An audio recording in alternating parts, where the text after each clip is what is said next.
Katia was bringing her 17-year-old daughter Alinka, who has bone cancer, for an urgent operation when Russia invaded Ukraine.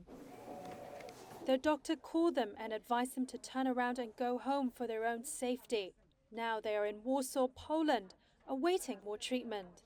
Ми жили в селі в Рівненській області. We lived in a village in the Rivne region, but we were treated at the Cancer Institute in Kyiv.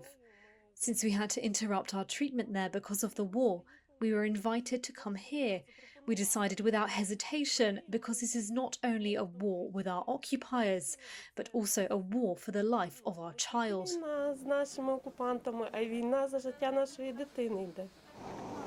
Katia and Alinka are among more than 1 million people who have fled to Poland from Ukraine to escape the escalating war. 4 million people may ultimately flee, the United Nations has estimated.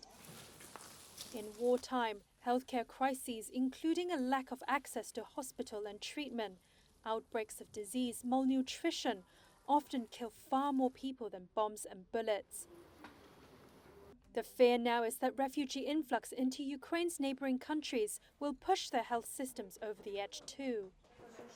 Ernest Kucha, the head of pediatrics at the Medical University of Warsaw Hospital, said almost every refugee child arriving at his hospital has tested positive for COVID-19. We can announce that we will treat all Ukrainian children, but I am afraid it is simply unrealistic. So we count on the support of other countries that are larger than us, not to say that they're richer. I know that some children with leukemia went to Italy. Some children went to Germany. Very good.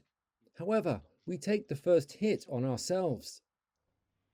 In the short term, international humanitarian agencies, national governments and volunteers are scrambling to send trauma kits, emergency medication and ambulances to border crossing points with Ukraine.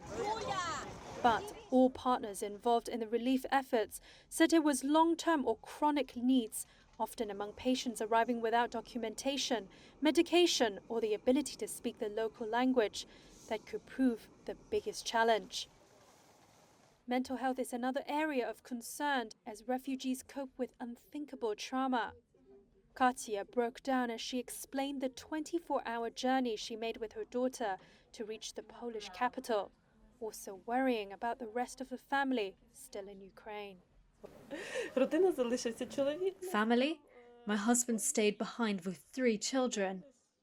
But let's hope that everything will be quiet, peaceful, and we will go back to Ukraine, to our family, to my children. Своїх діток.